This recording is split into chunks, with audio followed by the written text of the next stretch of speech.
एक बात बहुत ध्यान से समझना प्यारे। राम जी से किसी ने पूछा कि तुम्हारी शादी के बाद इतने कष्ट क्यों आए। राम जी ने कहा मुझसे एक विधि का विधान पलट गया। बोले क्या? बोले मैंने शादी के पहले पुष्प वाटिका में सीता जी का मुखड़ा देख लिया, इसलिए मुझे इतना कष्ट भोगना पड़ा।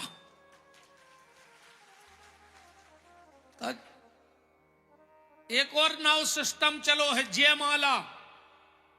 जयमाला कौन घुंघरा थे?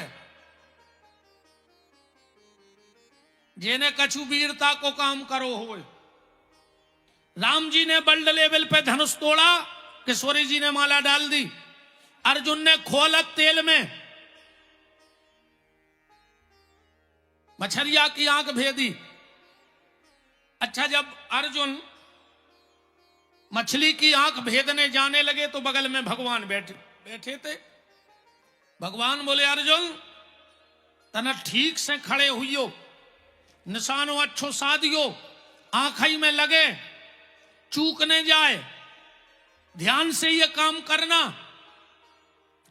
अर्जुन बोले प्रभु जब सब हम कर हैं तो तुम काहे को संग हो?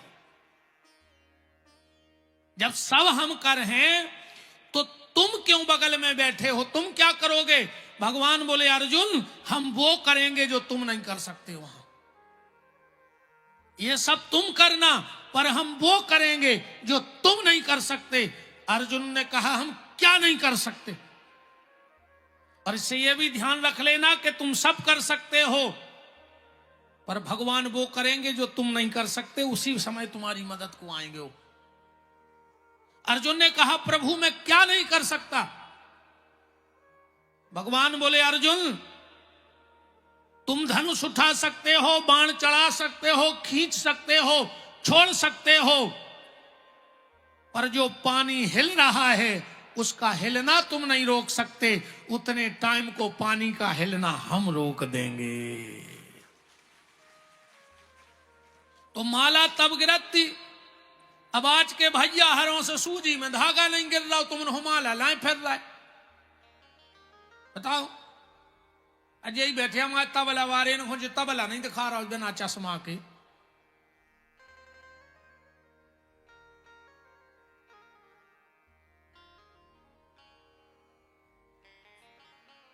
कहां थे? एंगेजमेंट कहते ना। इस उंगली ने कहा कि गुरुजी को टीका लगाने, भगवान को टीका लगाने, एंगेजमेंट में हम ही काम आते से हम बड़े। सिंगरिया खड़ी चुप। इन चार ने कहा तुम बोलो। अब्बा बोली तुम ये मैंने पढ़ो, हम बते सो सब फेल। बोले काहे? बोले को नमस्कार करने सबसे आगे हम खड़े, गुरुजी के हाथ जोड़ने सबसे आगे हम खड़े, भगवान के हाथ जोड़ने सबसे आगे हम खड़े, ऐसे हम बड़े। पर चारों का झगड़ा, पांचों का झगड़ा जब समाप्त होगा, जब ये पांचों इकट्ठे हो जाएंगे तो फिर पूरा परिवार बड़ा हो जाएगा। ध्यान से सुनना। ये पांच ही दिन भर अलग रहे थे, पर जब कोरा उठावे जात, जब पांच ही इकट्ठी हो जात कि नहीं हो जात? अको ये कई अलग रह जाए, तुम रोटी खा के बताओ। यह है कोरा मुंह। मतलब परिवार में भोजन साथ में किया करो और भगवान का भजन साथ में किया करो। तो घर में सब रूम हो, पर एक कंट्रोल रूम आपके जरूर होना चाहिए जो आपके परिवार को कंट्रोल कर सके। यही भागवत का सार है। जय कथाया है।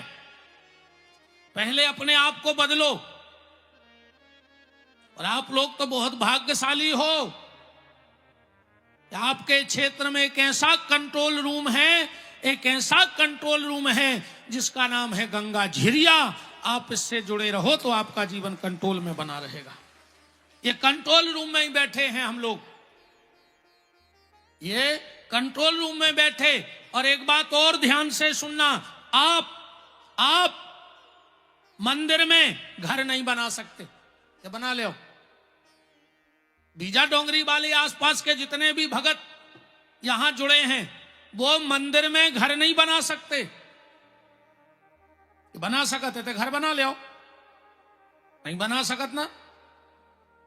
पर एक सलाह देकर जा रहा हूं, आप गंगा झिरिया मंदिर पे घर नहीं बना सकते, पर अगर आप चाहो तो अपने घर को मंदिर बना सकते हो। उसमें प्रेम रूपी परमात्मा को ले जाओ तो तुम्हारा घर ही मंदिर बन जाएगा। यहां घर नहीं बना सकते, पर घर को मंदिर बना सकते हो। और जिस दिन तुम्हारे घर मंदिर बने तो उसमें मूर्तियों की जरूरत पड़ेगी। वो एक बहुत पुराना गाना है, बिना मूर्ति के मंदिर किसी काम का नहीं। वो गाना है, जब याद की बदली छाती है तब आंख मेरी भर आती है, खाली मंदिर तो मूरत बिन दिल की अगन बढ़ाती है। जब याद की बदली छाती है, तो आप मंदिर में घर नहीं बना सकते, पर घर को मंदिर बना सकते हो। और जब तुम्हारा घर मंदिर बन जाए तो उसमें मूर्ति बिठाना। वो मूर्ति कौन है? वो मूर्ति तुम्हारे माता पिता हैं, वही घर की मूर्ति हैं। बस सुबह उठो, भगवान को प्रणाम करो और अपने माता पिता को प्रणाम करो, तो तुम्हारा घर घर नहीं